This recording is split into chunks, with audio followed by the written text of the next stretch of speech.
Tá bom? Então, vamos começar a aula com a... Nós paramos na 18ª questão sobre esse assunto aí, estrutura interna da Terra, tá bom? Então, a questão é essa aqui, ó, 18ª, né?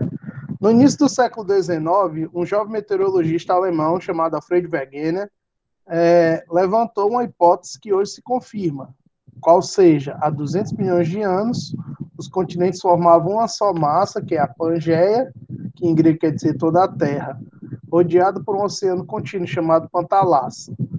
Com a intensificação das pesquisas, se pôde afirmar que, além dos continentes, toda a litosfera se movimenta, pois se encontra seccionada em placas conhecidas como placas tectônicas, que flutuam e deslizam sobre a astenosfera, carregando massas continentais e oceânicas. Então, vamos tentar fazer um desenho aqui de uma forma bem simples, né? Uma forma bem simples. Então, imagina que é a Terra, né? E aí essa Terra tem camadas, tá bom? A primeira camada, se a gente for fazer um recorte aqui, né? A primeira camada aqui seria o núcleo, que se divide em dois. Seria o núcleo que se divide em dois. O núcleo interno e o núcleo externo. Certo? Aqui tem uma característica interessante. O núcleo interno, ele é aí a mais de tem mais de 5.000 graus Celsius de temperatura, certo? Quase a 6.000 quilômetros de profundidade, né? Que é pegando aí o raio da Terra. E esse núcleo, ele é sólido. E o núcleo interno e externo, ele é formado basicamente por níquel e ferro. Certo? Aí depois nós vamos ter uma camada maiorzinha que é chamada de manto, que se divide em manto superior e o manto, né? E o manto inferior. Tudo bem? Manto superior e manto inferior. No manto superior, você vai ter uma mistura entre materiais no estado mais pastoso com sólido, certo? E é aqui que você vai encontrar a astenosfera, que ele falou aqui na questão. Ó.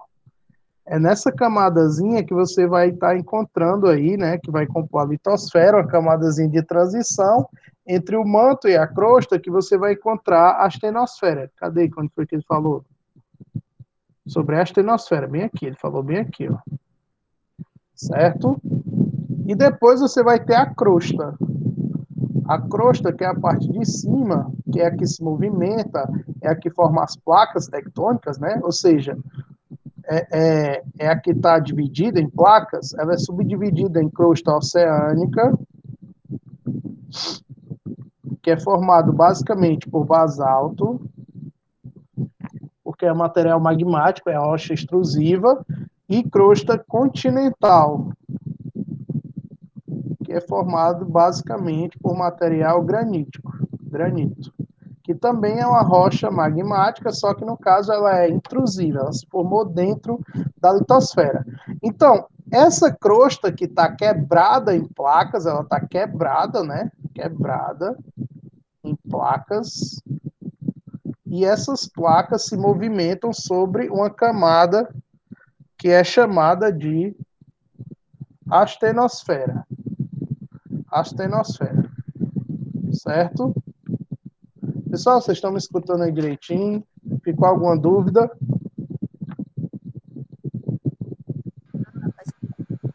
Sim, escutando. Tudo Cheguei um bem? pouquinho Então, atrasado, né? Mas dá para pegou aí, acompanhar. né? O que eu tô aqui, Lucas, só fazendo uma introdução, né? Boa noite a todo mundo já. fazendo a introdução daquilo que vocês já estudaram aí na escola, que é sobre a estrutura interna da Terra. Por que, que a estrutura interna é importante? Porque o Wegener, lá no século XIX, início do século XX, ele propôs uma teoria de que os continentes se movimentavam, certo? Que houve uma primeira junção, segundo ele, que foi chamado de Pangeia, e que há 200 milhões de anos, ali no Mesozoico, esses continentes se movimentaram e formaram dois supercontinentes depois, que era a Laurásia e a Gondwana, certo? A Laurásia pegava a América do Norte, a Europa e a Ásia, e a Gondwana pegava a América do Sul, África, Antártida, Índia e a região da Austrália. Então formaram esses dois supercontinentes e que ao longo do tempo eles foram se afastando e nós chegamos a essa conformação atual do quaternário, né, que é esses continentes como nós vemos hoje, os oceanos que se formaram a partir daí. Tranquilo? Como o Oceano Atlântico, por exemplo. Só que o Wegener não soube explicar que forças eram capazes de movimentar esses continentes. Então, essa é a grande questão. Por quê? Porque o Wegener não tinha um conhecimento profundo, porque ele não tinha tecnologia, para entender a estrutura interna da Terra, certo? Já que a gente não tinha, nessa época, ali, 1912, por ali, nós não tínhamos tecnologia para escavar, né? Ou para, pelo menos, os sismógrafos ainda não tinham sido inventados, certo? Os sonares, enfim, então a gente não tinha estudos do assoalho oceânico. Isso só vai acontecer ali durante a Segunda Guerra Mundial e depois. Então, pós Segunda Guerra Mundial, nós vamos ter vários estudos, sejam de ondas sísmicas, sejam estudos de materiais magmáticos dos vulcões, seja estudos sobre o assoalho oceânico, onde vão se descobrir as fossas oceânicas, onde vão se descobrir as cadeias meso-oceânicas, né, que são cordilheiras meso-oceânicas. Então, e claro que ali era importante, porque era importante eu saber o relevo submarino, né, o relevo do oceano, porque eu estava ali numa guerra oceânica também, durante a Segunda Guerra Mundial. Então eu precisava saber onde era que os submarinos estavam e tal, né? Então todo esse conhecimento acumulado, também acumulado aí da guerra, fez com que os americanos propusessem aí, são vários, né, cientistas, não vai ser um só, propusessem um modelo de que a Terra é dividida em placas tectônicas e que essas placas tectônicas elas se movimentam sobre um material de transição sólido pastoso que foi chamado de astenosfera. Então era isso que movimentava as placas, sejam para que elas se chocassem, se afastassem ou se deslizassem entre si, que o Wegener não soube explicar. Dá para entender? Tudo bem? Ora, então, a teoria das placas tectônicas, ela fundamenta a teoria da deriva continental, ela complementa, ela dá as explicações que a teoria da deriva continental não deu.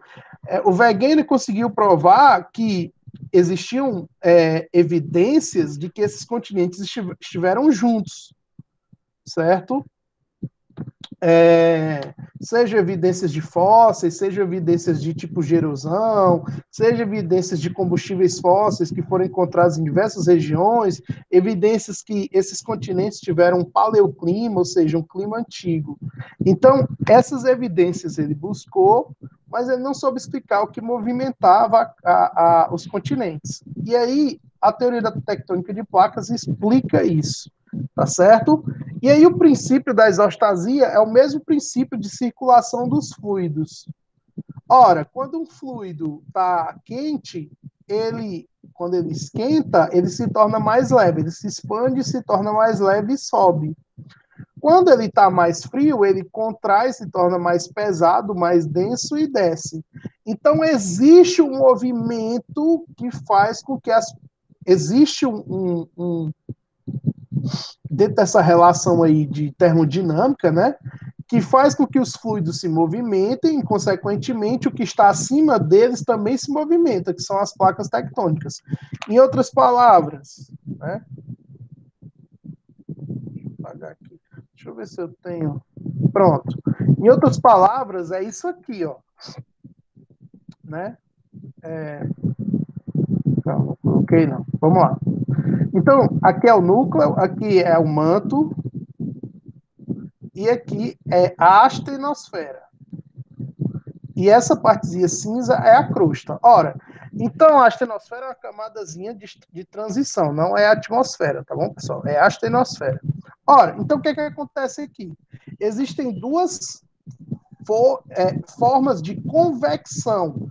Convecção desse magma, desse fluido. Que fluido é esse? É o magma, é rocha em estado pastoso, que ocorre devido às diferenças de temperaturas no interior da Terra.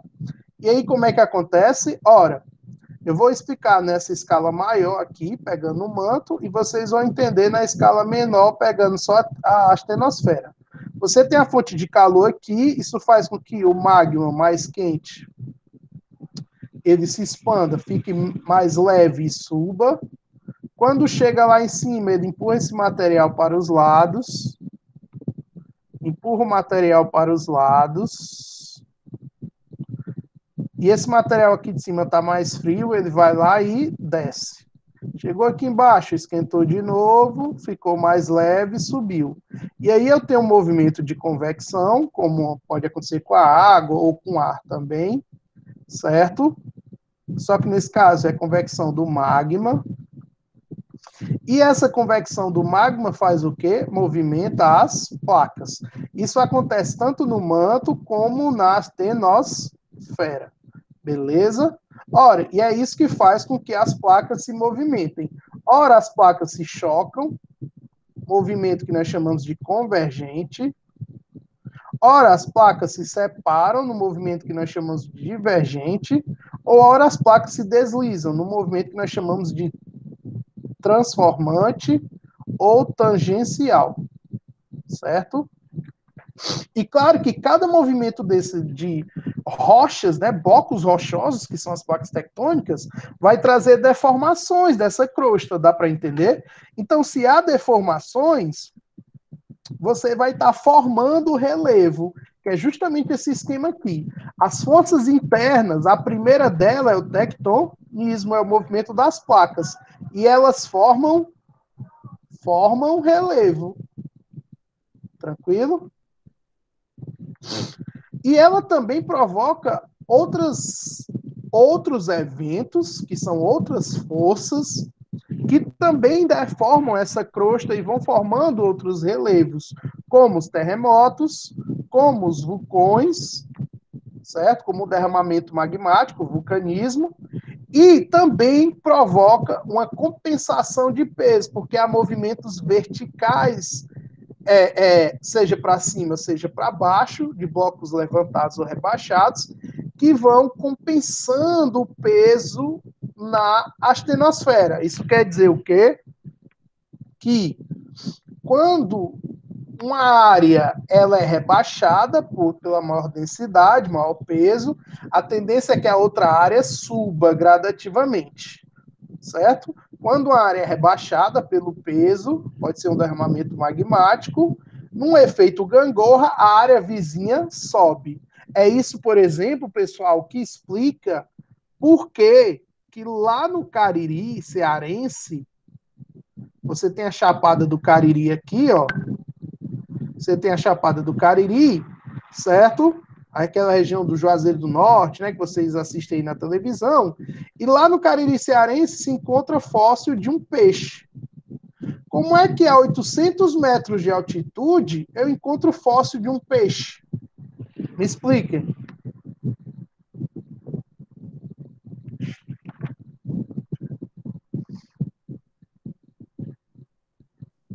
O pessoal não tá perguntando aqui no bate-papo. Pergunta aí.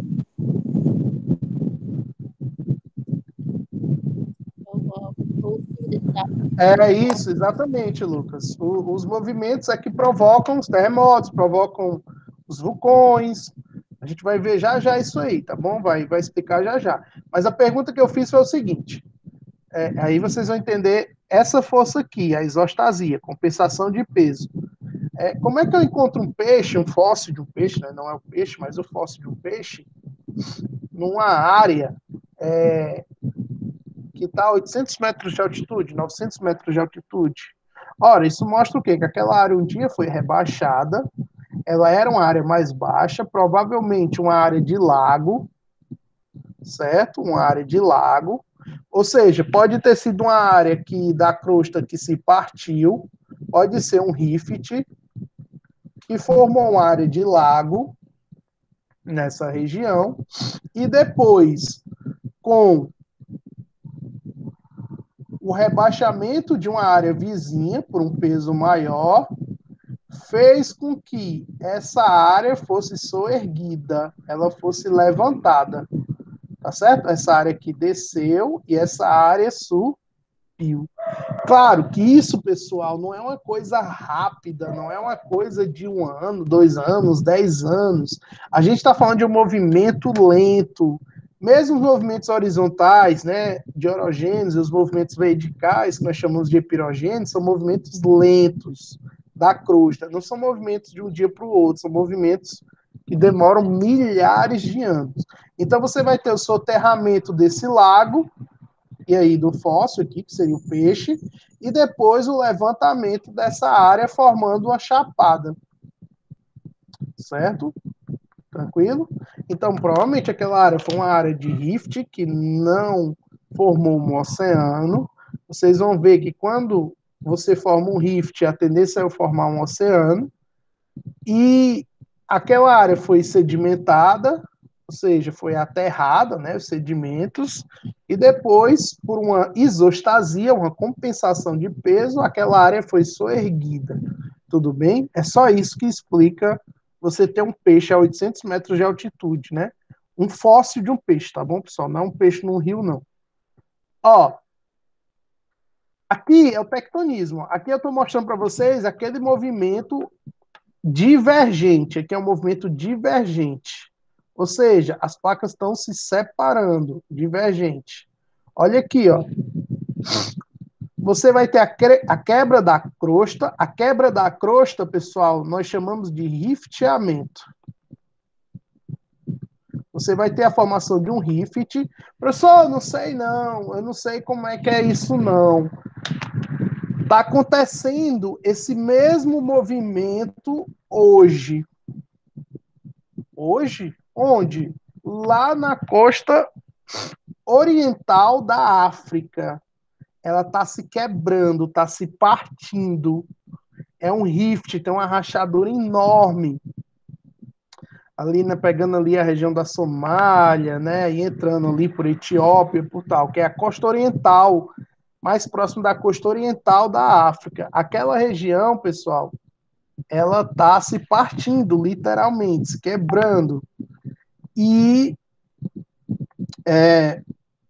aquilo ali vai formar, a tendência é que forme um oceano, certo? Ou seja, está se formando quebrando ali uma placa, se formando esse processo aí que vocês estão vendo na imagem, o rift, e aí a tendência é que esses materiais se separem e formem um oceano. Aconteça justamente isso aqui, ó, formação de oceano. Então, toda vez que você tem um movimento divergente, a tendência é que você forme oceanos e cadeias ou cordilheiras meso-oceânicas.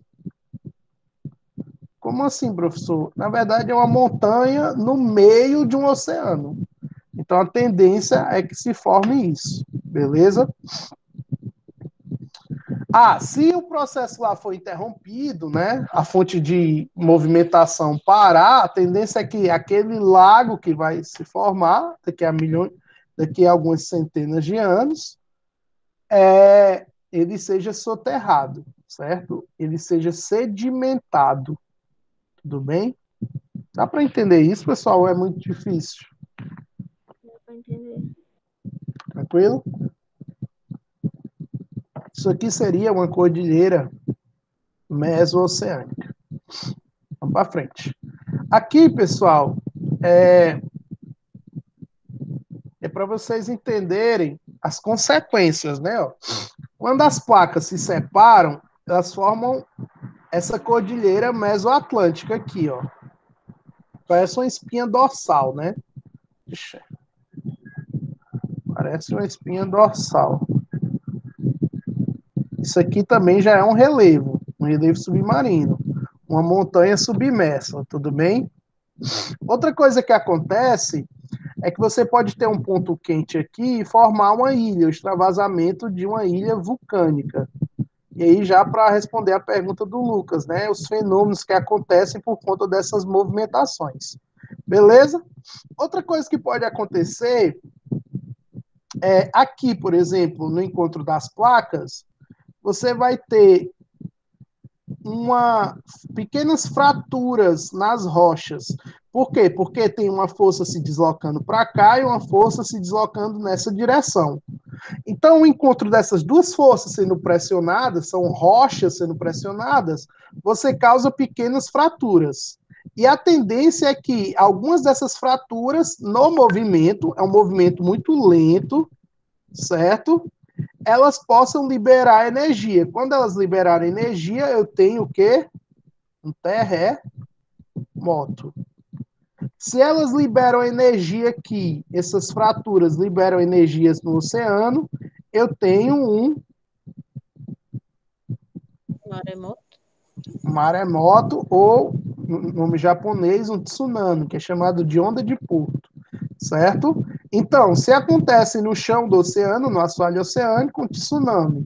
Se acontece na crosta continental, essa liberação de energia é um terremoto. E os terremotos provocados por choque de placas ou por placas tangenciais, né? Ou seja, os terremotos provocados por tectonismo, eles são terremotos de grande magnitude. Por que terremotos provocados por tectonismo? Porque tem outros terremotos, que são os terremotos provocados por... Deixa eu apagar aqui. Outros terremotos, por exemplo, quando essa placa aqui desce, né? Um choque de placa, e essa aqui sobe, a tendência é que esse material aqui, esse material da rocha, ele entre em contato com magma e vire magma também, certo? Virou magma. Entrou numa zona mais quente, a rocha derreteu, virou magma. Só que toda essa área da atmosfera já está preenchida de magma. E entrou mais magma. O que é que esse magma vai querer fazer? Ele vai querer sair. Aí ele vai encontrar as fraturas, as fendas nas rochas para sair.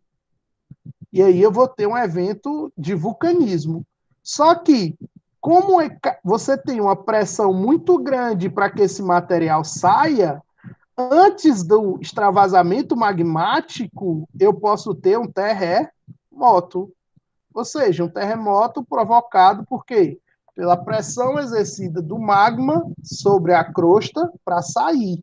Dá para entender? Então, eu posso ter terremotos tectônicos, no limite das placas. Eu posso ter terremotos provocados por vulcões. Só que eu não sei se vocês já viram aqueles filmes de vulcões, que toda vida antes de ter um vulcão tem um tremorzinho, certo? Então, um terremoto provocado por essa pressão do magma sobre a crosta.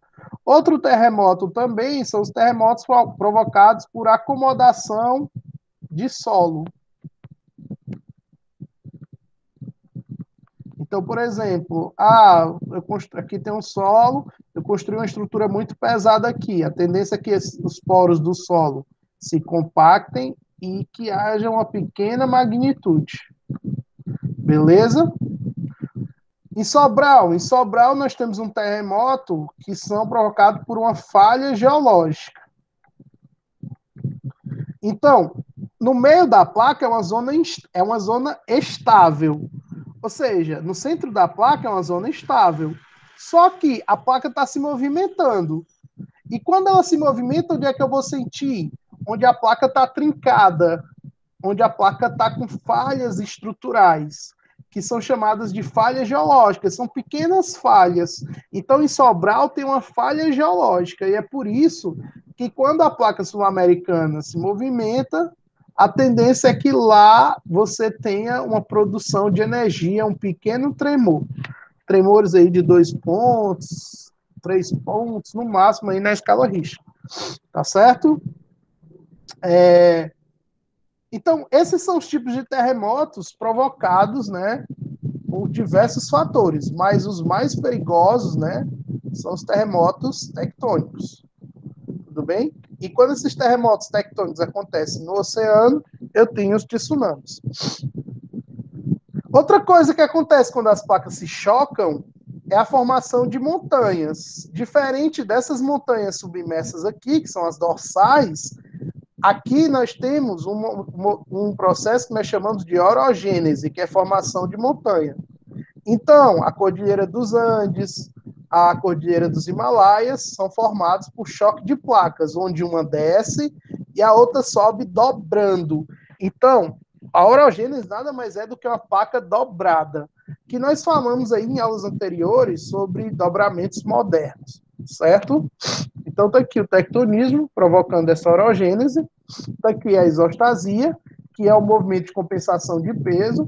Se aqui eu tenho derramamento magmático, sei lá, por separação de placa, esse material vai descer e a tendência desse material é subir. Tranquilo? Pessoal, dá para entender? Sim, sim. Então vamos lá para a questão, né? Eu estou só... Sim. Pessoal, só por curiosidade.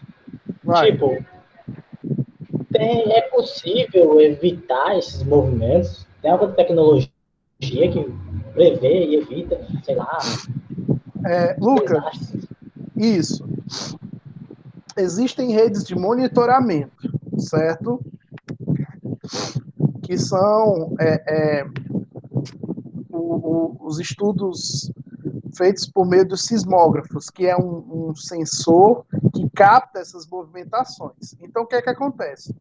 Esses sismógrafos são localizados aí em alguns pontos, principalmente aí nas margens, cadê? Deixa eu mostrar aqui para vocês. Ó. Principalmente nessas regiões aqui, ó, nessas regiões, nas bordas das placas, que é onde acontecem e onde é sentido praticamente todos os eventos, né?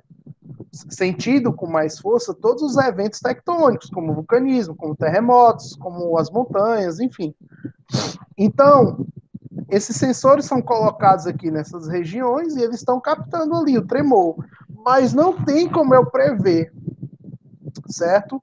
Não existe ainda nenhum mecanismo de previsão de longo prazo, certo? Não existe. Por exemplo, você começa a ter terremotos ali de 2, de 1, né? Terremotos diários, nessas zonas de limites de placas. Só que aí não dá para você prever que, sei lá, em dezembro vai ter um terremoto de 9 pontos na escala Richter. Não tem como prever, certo? Não existe nenhum equipamento capaz de fazer isso. Agora, o que é que existe?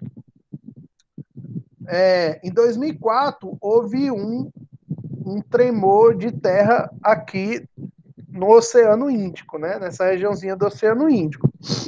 E causou a morte de mais de 200 mil pessoas em toda essa região do Sudeste Asiático e ainda chegou aqui na regiãozinha quase aqui na região do Oriente Médio, né?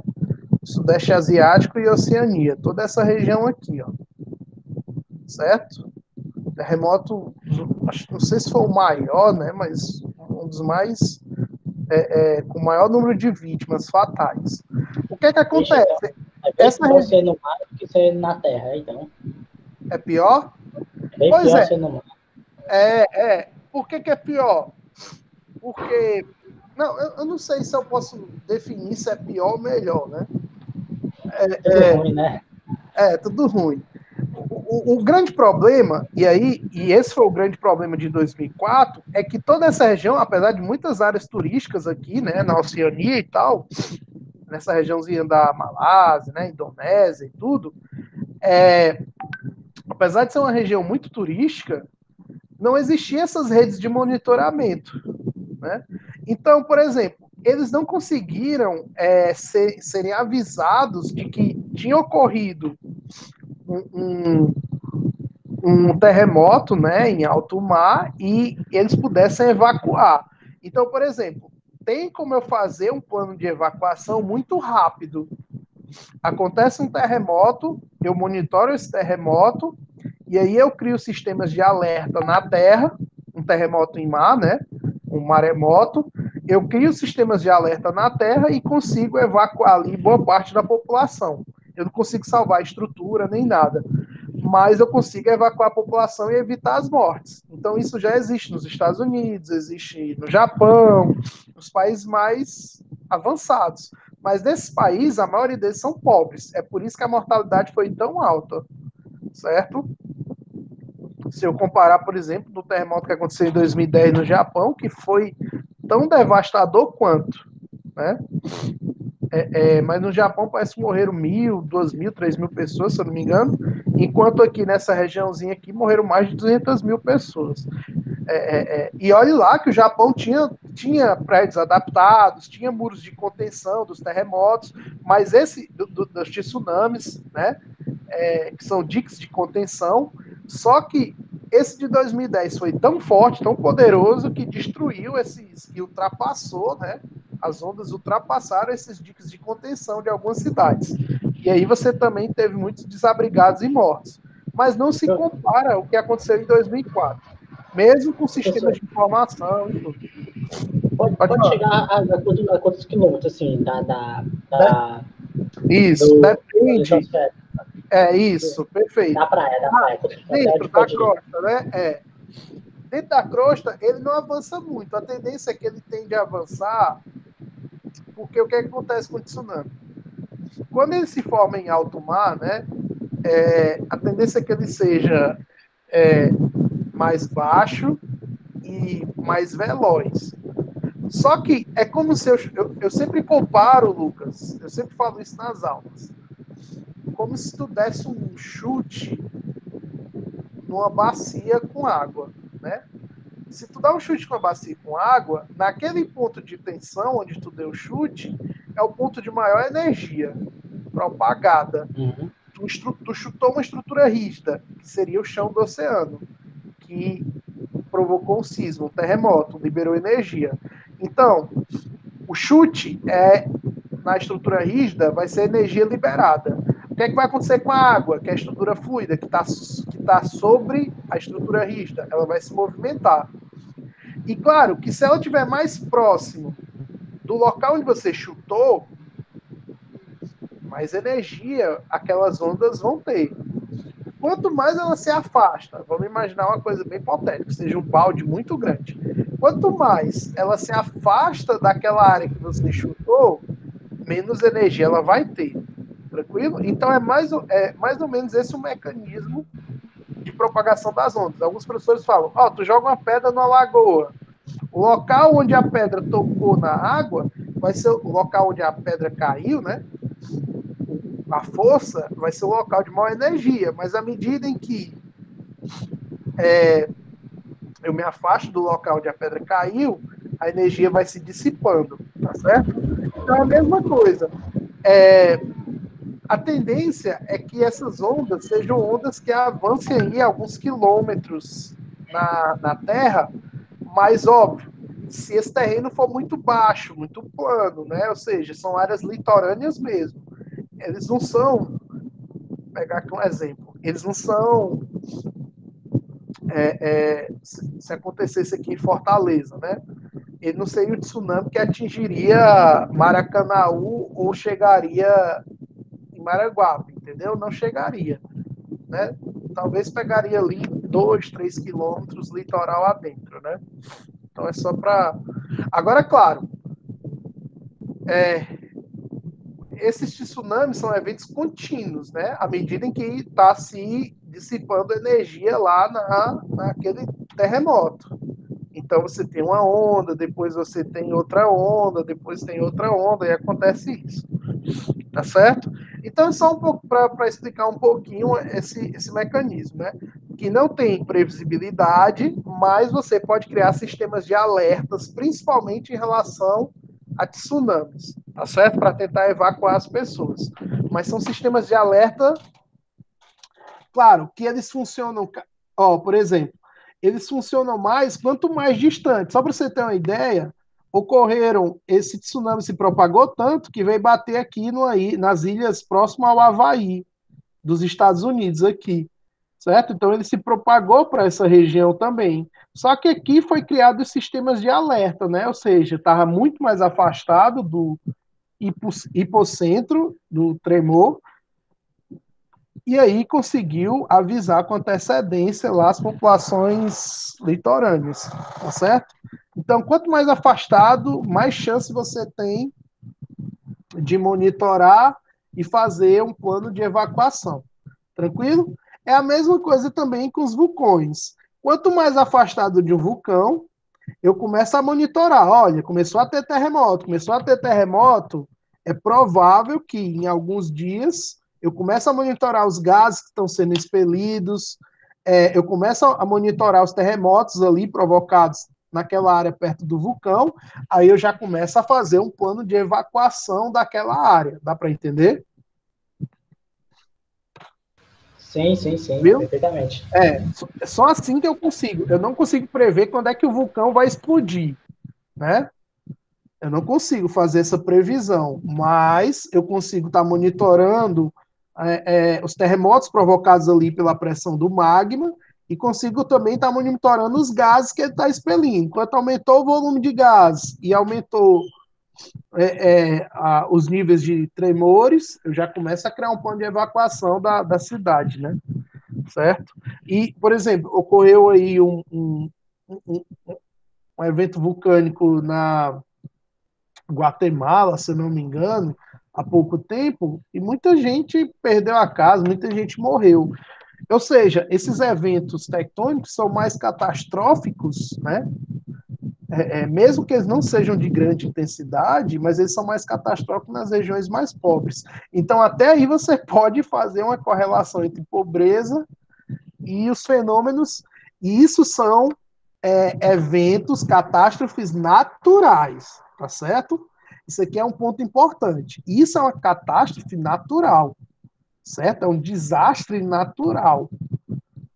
Por quê? Porque eu não posso controlar, mas, por exemplo, uma chuva, eu não posso controlar a chuva, mas eu posso prever, né? Eu posso prever a chuva. Como eu poderia morrer algumas dezenas de pessoas no último, foram 20, 23, não sei, teve um, um, um ciclone extratropical, né, que é o ciclone bomba, que eles chamavam, né, que são ventos fortíssimos, um vendaval fortíssimo na região de Santa Catarina esse ano. Aquilo é algo previsível, entendeu? Eles já sabiam que iam acontecer e ainda morreram 20 e poucas pessoas. Dá para entender? Então, isso não é um desastre natural. As chuvas que ocorrem lá no Sudeste, né, no Rio de Janeiro e tal, e que mata todo ano algumas pessoas, dezenas de pessoas, aquilo não é natural, é um desastre, é uma catástrofe ambiental, né? Toda a ocupação nas áreas de morro e toda a não contenção do evento. Tudo bem? Então, é interessante perceber o que é uma catástrofe ambiental mesmo, né? E do que é uma catástrofe natural. A ambiental mostra essa relação entre homem e natureza e também está direcionado às relações de pobreza. E a catástrofe natural não, é um evento que eu não posso controlar, certo? Não posso controlar esses eventos. Tudo bem? Então vamos voltar aqui para a questão. Então ele diz assim, muitas teorias para explicar os movimentos. E descobriu-se que a explicação está... Que explicação? De que os continentes movimentam, que era a grande resposta do Wegener. Esse movimento por causa do vulcanismo que movimenta o magma? Não. O vulcanismo já é uma consequência que nós acabamos de ver. O vulcanismo é uma força interna que é uma consequência desse tectonismo, certo? Dessa movimentação magmática aí na astenosfera e no manto. Ao princípio da isostasia, não. A isostasia também é uma força de compensação de peso, de efeito gangorra, mas ela também já é uma consequência desses movimentos tectônicos. Ao princípio formador de montanhas, a orogênese também é uma consequência de placas que convergem entre si, placas convergentes, né? Placas convergentes. Pessoal, orogênese é formação de montanha, não esquece isso. Placas que se chocam. Uma desce e a outra sobe, certo? E aí, quando ela sobe dobrando, isostasia, efeito gangorra. A Terra tem esse efeito gangorra. Quando pesa de um lado, sobe de outro. É por isso que a Terra nunca vai se aplainar completamente. Porque senão você ia pensar o seguinte: ah, professor, peraí, vamos pensar o seguinte. Vamos pensar o seguinte. Vamos pensar o seguinte: ah, tá aqui a litosfera, tá aqui, sei lá, aqui a montanha, né? Cordilheira do Himalaia. Aí todos os agentes externos estão só desgastando esse material, intemperismo e erosão. Estão só desgastando esse material. Um dia vai ficar tudo plano? Não dá para saber. Por quê? Porque à medida em que os agentes externos estão quebrando esse material, né, decompondo e desagregando e erodindo, o agente interno está formando, está fazendo com que isso aqui suba. Beleza? Isso aqui vai subindo, porque ele vai dobrando cada vez mais, isso aqui vai baixando, vai dobrando e ele vai subindo. Aí o de cima quebra, né, desgasta, e o de baixo está elevando essa estrutura. Esse desenho está muito doido, né? Vocês não vão entender nada. Os terremotos e vulcanismos, em razão de sua força de alteração nas paisagens? Não, terremotos e vulcanismos são consequências. Então, essa questão é interessante por quê? Porque ele diferencia o que seria a causa e a consequência. E qual é a causa das movimentações tectônicas? O movimento das correntes de convecção que ocorrem no interior do planeta. Item correto, item de elefante. Isso é porque se move, né? Porque Isso. as Isso, por que, que as placas se movem? Essa é a pergunta. O item A, B, C e D são consequências dessa movimentação. Então, por que, que ela se move? Que força é essa? São as correntes de convecção do magma, seja no manto, seja na astenosfera. Que é esse desenho aqui, não esqueçam dele, tá bom? Ele bonitinho. E é ele que faz as placas se chocarem, se separarem ou se deslizarem, como no caso da placa do Pacífico com a americana. Elas estão se deslizando e formaram uma grande falha aqui, que é a falha de San Andreas. Fizeram até um filme, né? Uma coisa meio doida que a falha se abre. É um filme meu sobre esse negócio aí. É um filme doido, né? Mentiroso. Um pouquinho. O bicho se abre e tal. Mas tem terremotos, né? Nessa regiãozinha da Califórnia, tem muitos terremotos. Porque as placas estão se movimentando, liberando energia, tem terremotos. Mas, mas não é daquele jeito, né? Aquele mostra como se fosse um terremoto quebrando tudo, inundando tudo. Não é assim, né? Porque são movimentos lentos, tá certo? Não é igual aquele filme 2012 também, né? Que a Terra se abre assim, e o cara sai assim no avião, né? E a Terra tá se abrindo assim atrás dele, e ele tentando decolar. Não é dessa forma, entendeu? A gente ser engolido, né? E tal. Não é assim. É um movimento lento, tá certo? Apocalipse no filme. O filme, senão não ia ter graça, né? O cara passar 200 milhões de anos, né? 150 milhões de anos para você abrir uma fenda, né? E que filme é esse, né? Impossível, mas enfim. Então eu vou mostrar outro slide, né? Que é só. Esse aqui foi só para explicar essa questão. E eu acho que eu vou explicar mais uma questão, ou duas que dá tempo, bem rápido, tá certo? Porque. Professor, deixa eu tirar outra dúvida. Não sobre a aula em si agora, mas sobre o projeto. Tipo, o senhor vai ter alguma aula só de estratégia de resolver questão, resolver mais rápido e tal? Assim, Lucas, eu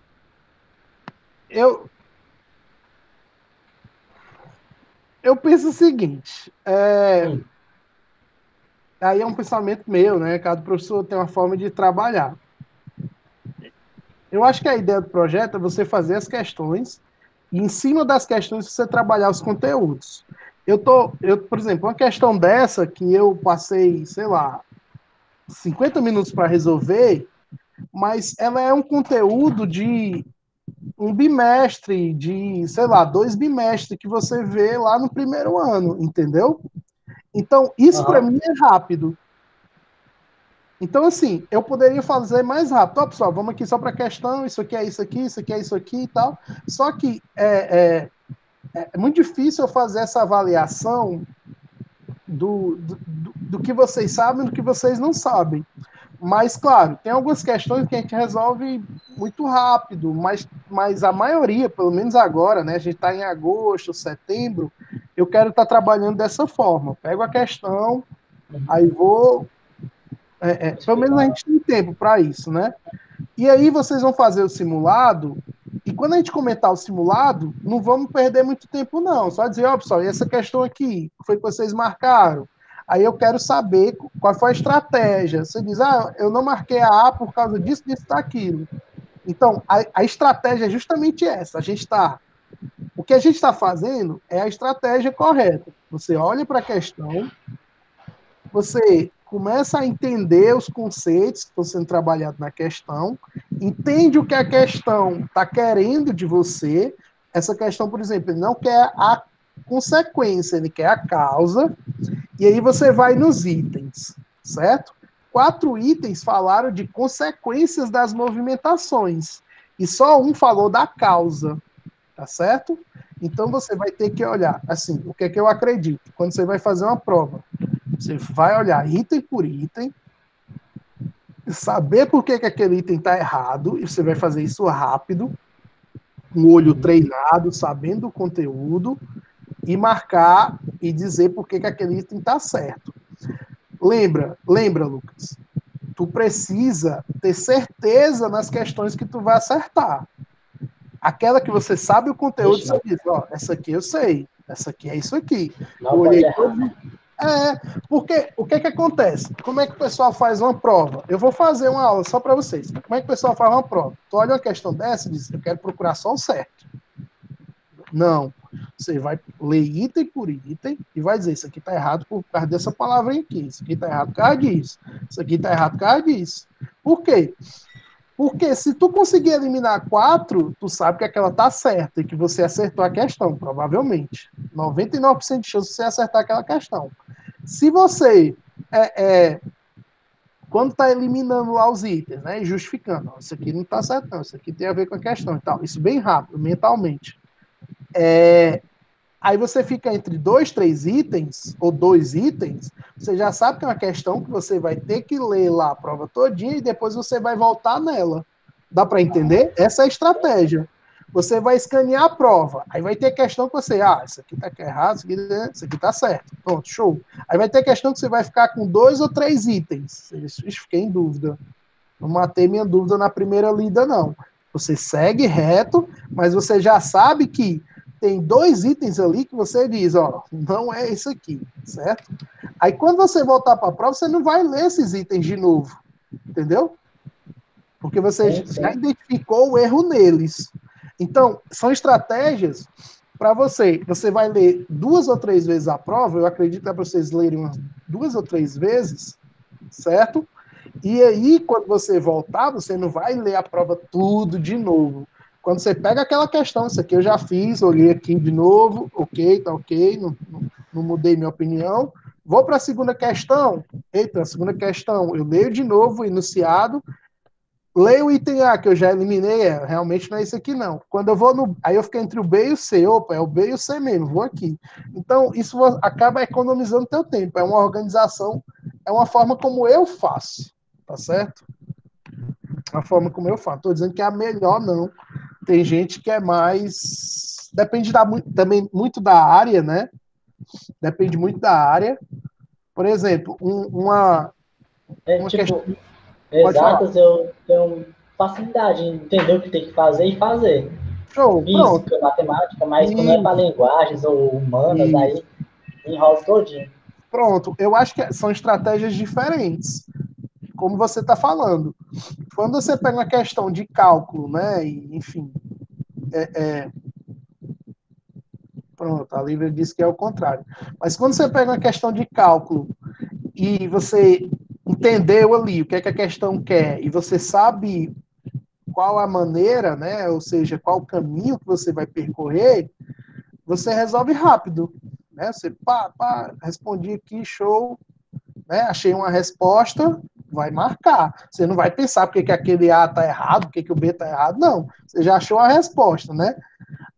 Só que quando você chega em linguagens e humanas, não é assim. A resposta não vai estar assim na tua cara, entendeu? Não vai, não vai. Ele vai estar assim, né? Ou vai estar como a outra questão que nós vamos ver aí, tá certo? Então a gente vai ter que ler. E aí a ideia, Lucas, agora, pelo menos até outubro, né? Vamos pensar que a prova. Vamos pensar, não, a prova é em janeiro. Eu acho que até outubro a gente tem que treinar esse olhar de humanas, de linguagens, treina o olhar. Vendo conteúdo, né? Pega o conteúdo, tenta aprender o que é que aquele tem tá falando, da onde é que é aquele conteúdo, qual conhecimento que você precisa. Depois não, depois é simulado, questão, né? Você não vai perder muito tempo. Vou resolver só mais uma questão, porque eu tenho uma reunião para participar e depois eu falo aí para vocês sobre a minha vida, né? Vamos lá. Peraí.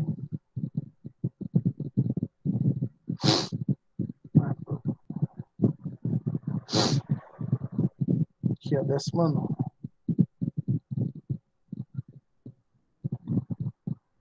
Pronto.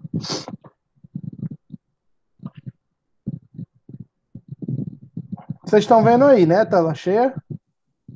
Sim. Pronto, vamos lá. Então, a 19ª diz assim, ó. As fontes alternativas de energia são consideradas importantes à busca de uma sustentabilidade ambiental e econômica. É aquela ideia, né? Menos poluição atmosférica, menos degradação dos biomas, enfim. Entretanto, o seu desenvolvimento depende de condições naturais. É óbvio.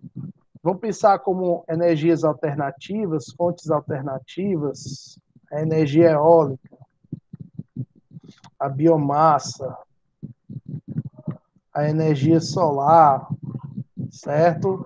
A maremotriz, que é a das marés, maremotriz. Tem até no PECEM aqui um projeto, né?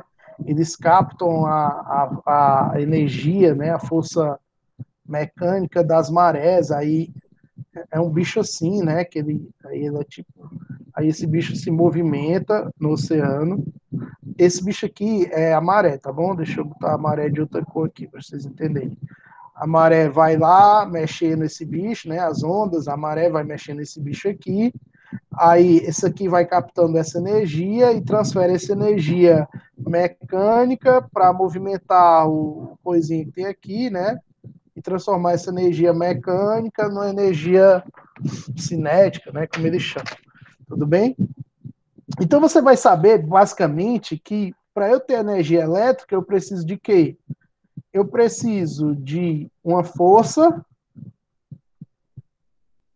de uma energia mecânica, né? Porcaria. De uma energia mecânica, que é força, ou eu preciso de uma energia térmica. Preciso de calor. Basicamente, as fontes de energia são assim, vocês já perceberam? Energia nuclear, é mecânica ou térmica? Térmica. Térmica, né? A fissão nuclear, né? Provoca aumento de temperatura lá nos núcleos dos reatores, né? Os núcleos dos reatores começam a passar por fissão e aí vai movimentar a água, e isso vai acabar provocando calor e ao movimentar a água gera vapor, enfim, vai gerar energia elétrica. Então, se eu pegar energia eólica, é mecânica ou térmica?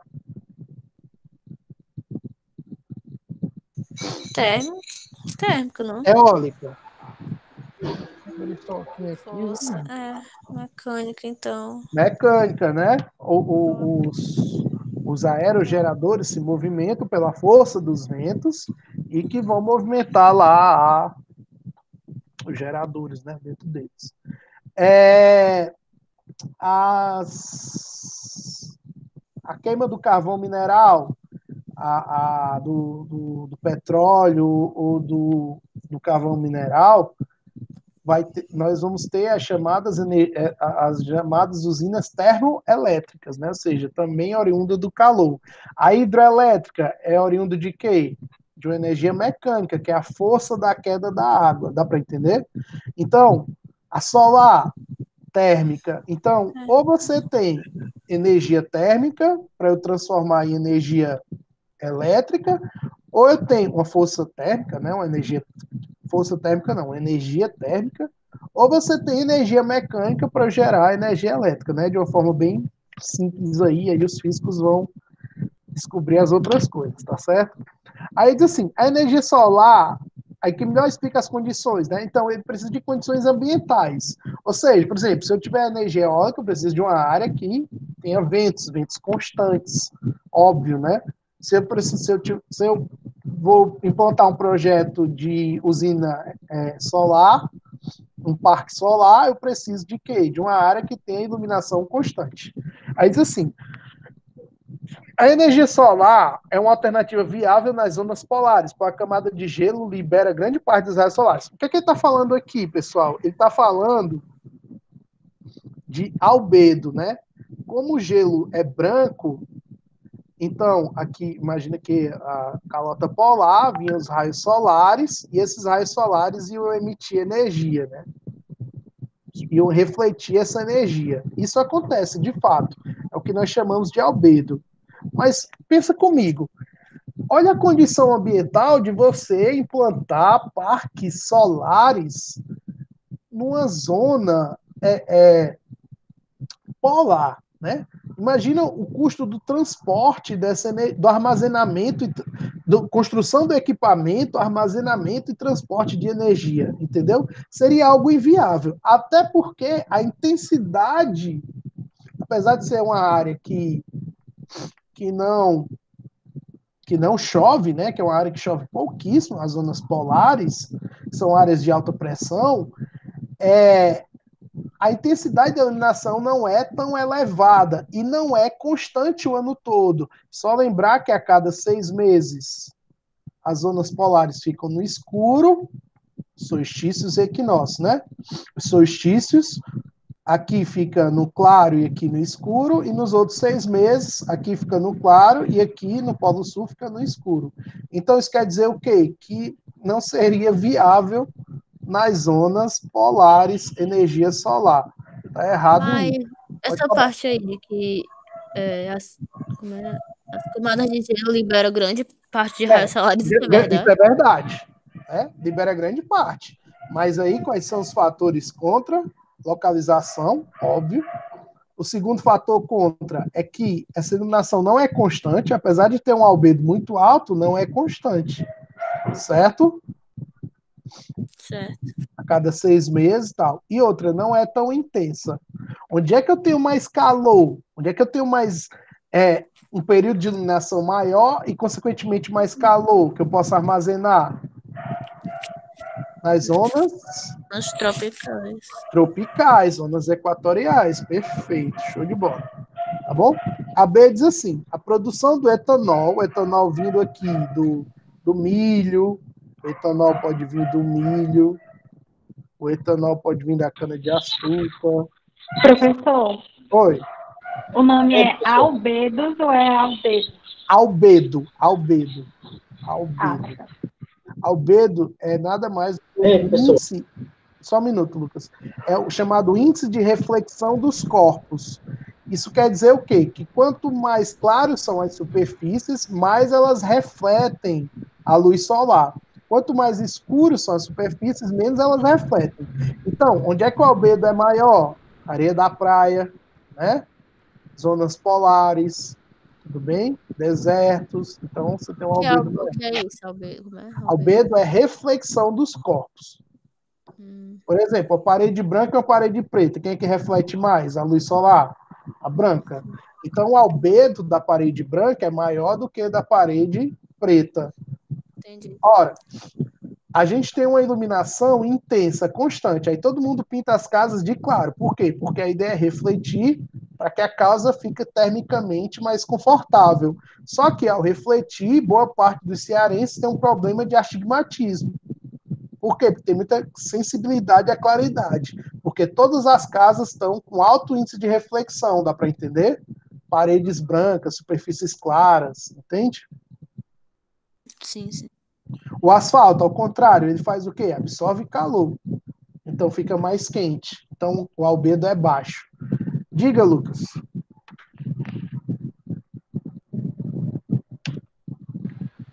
Lucas? Era sobre a questão da energia solar, Sim, pode eólica. falar. Tipo, principalmente aqui no Nordeste, porque a galera não investe em solar. Queria saber assim, porque sempre é hidrelétrica. Qual é a diferença, assim? O que acontece? caro, eu Para não acho. investir tanto em solar? Perfeito. O que acontece aqui no Nordeste é que esses investimentos estão acontecendo hoje, né? Só que eles estão acontecendo por capital privado. Então, por exemplo, se você pegar ali na região do Pecém, você já tem parques eólicos aqui em Fortaleza, na região da Ibiapaba, do Cariri, já tem parques eólicos. Só que são de empresas sul-coreanas, são de empresas alemãs. Aqueles aerogeradores, aquelas hélices são produzidas na Alemanha, não são produzidos aqui no Brasil, entendeu? Então, é mais uma questão tecnológica, né? E o solar, professor? E o solar da mesma Solar forma. também? O do solar, mesma forma. São tecnologias Claro. estrangeiras, né? Não são tecnologias que nós sabemos, mas nós não construímos, nós não temos know-how. E por que se busca energia? E consequentemente isso se torna mais caro, né? Porque quanto mais restrito é o mercado, quanto menos tecnologia tem, oferta e procura, a tendência é o quê? Que aquela tecnologia fique mais caro.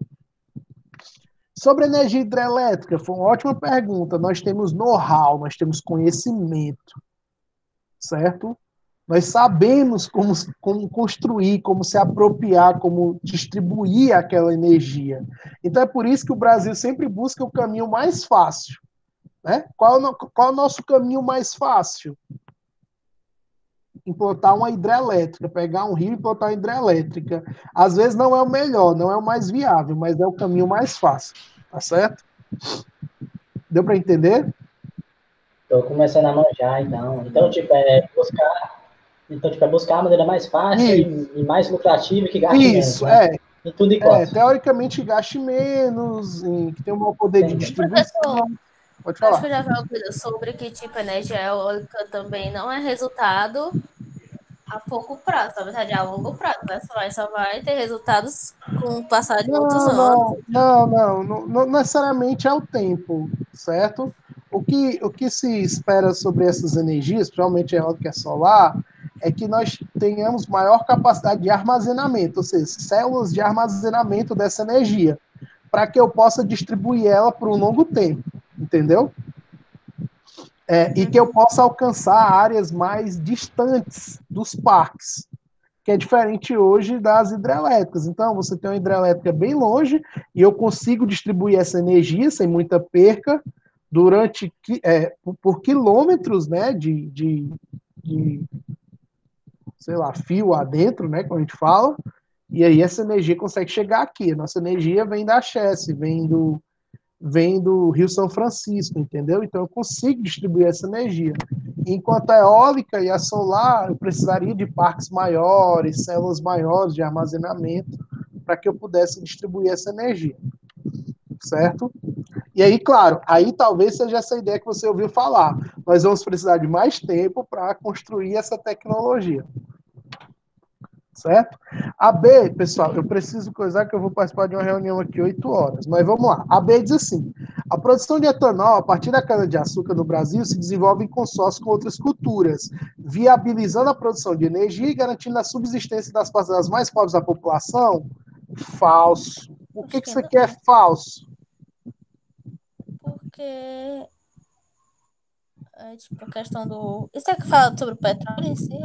Não, tá falando de falando do etanol. O Brasil criou um programa em 1975, que foi um programa importantíssimo, no tempo da ditadura militar, né?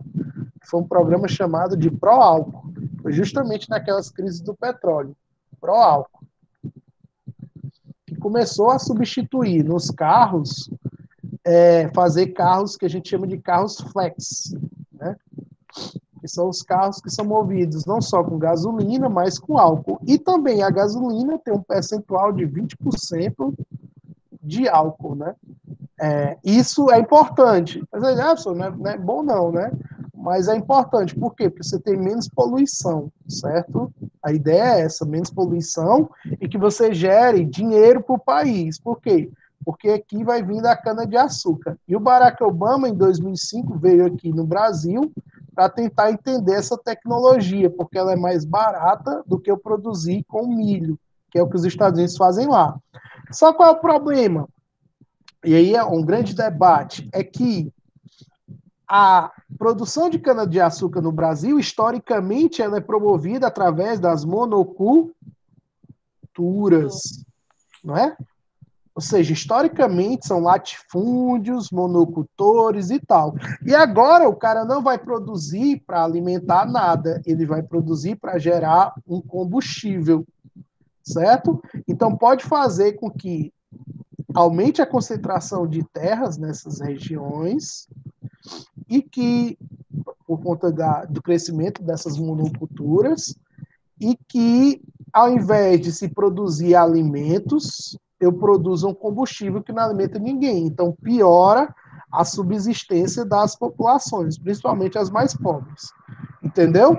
Então, o fenômeno é o contrário. O grande debate de você produzir combustível a partir de biomassa é esse. É você pegar áreas de produção agrícola, de produção de alimentos e substituir por áreas para produzir combustível. Só que combustível ninguém come, dá para entender? E isso acaba prejudicando a subsistência, a soberania alimentar das populações. Então, essa é a ideia.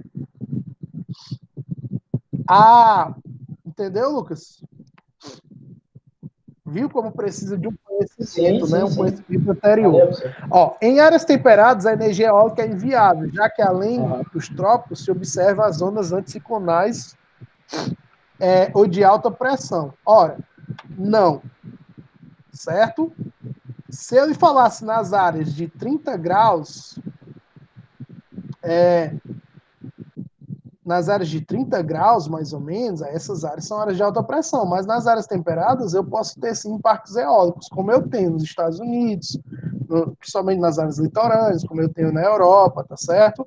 Então não é inviável. Agora, se forem nas áreas de 30 graus, aí sim, são áreas anticiclonais ou de alta pressão, que é onde eu vou ter aí alguns desertos, né? Então essas áreas realmente... As áreas temperadas seriam as áreas quais? temperadas vão de 23 graus norte a 66 graus norte, que é o que a gente chama ali da Europa, Estados Unidos, né? Que são os países...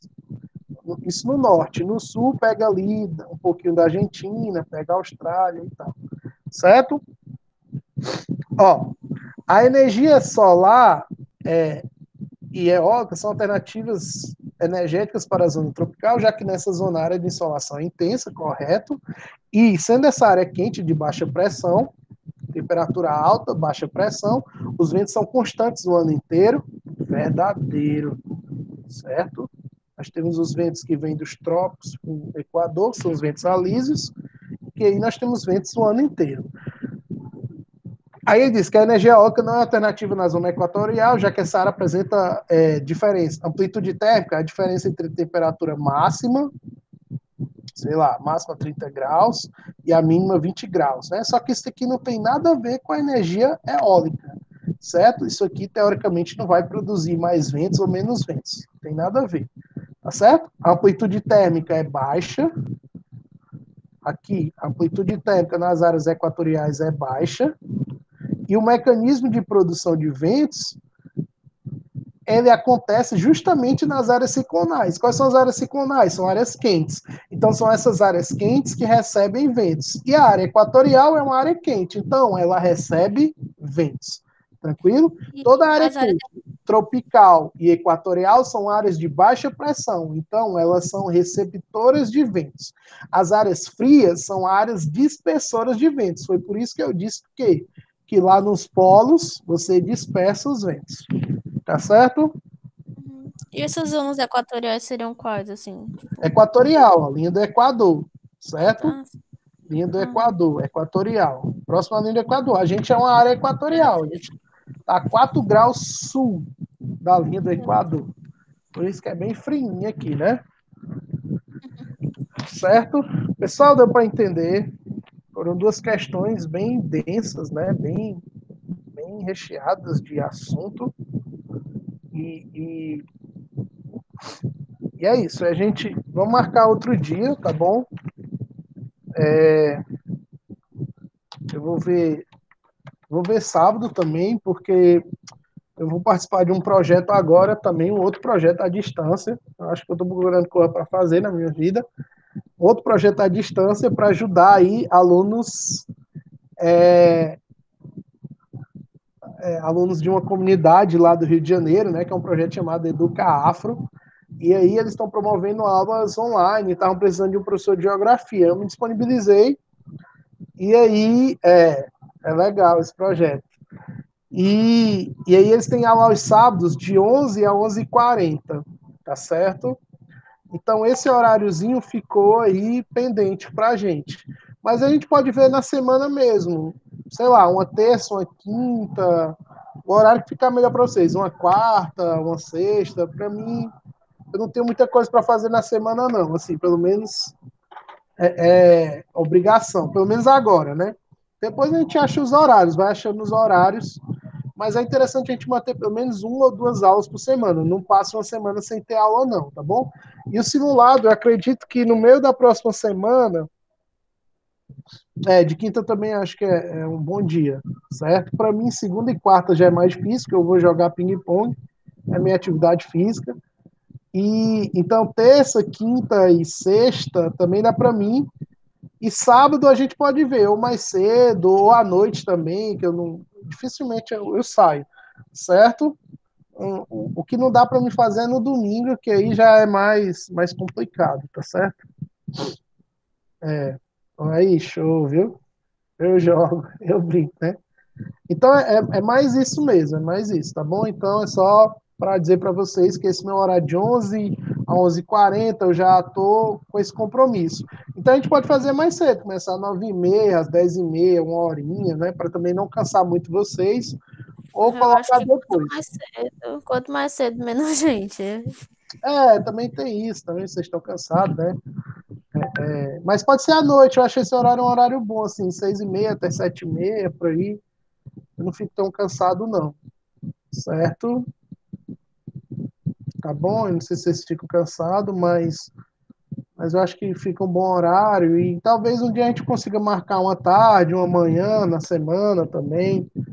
A gente vê os horários aí de vocês. Mas a minha ideia é continuar com vocês. Eu gosto muito de estar aqui com vocês. Eu sei que nem todo mundo participa, né? Ou está disponível. Mas eu gosto muito mesmo. E eu acho que se eu estiver ajudando, a minha ideia é que a gente continue, certo? Aí até, né? Se acontecer uma coisa uma catástrofe, né? Mas até mesmo aí na véspera do Enem, porque eu acho que vocês vão conseguir fazer uma boa prova, assim, modéstia à parte, né? Eu acho que se a gente continuar nesse ritmo, pelo menos de geografia, depois eu vou trazer algumas coisas de história, colocar lá no grupo, vocês vão fazer uma boa prova, tá certo? É isso. Tá bom? Paulo Henrique, né, que entrou agora, tudo bem? Então, é mais ou menos essa a ideia, tá bom? Eu vou continuar com vou começar esse outro projeto, mas eu estou aqui com vocês. Esse projeto aqui me faz muito bem, certo? Só para queria deixar isso registrado, tá bom, pessoal? Um abraço. Eu vou participar dessa outra reunião agora. Até mais, pessoal. Boa noite. Fiquem bem, viu? A gente marca aí no. Olhem lá no Edmodo lá os materiais que eu coloquei para vocês, tá bom? E aí eu vou estar postando também até aí o final de semana outros materiais. Valeu, pessoal.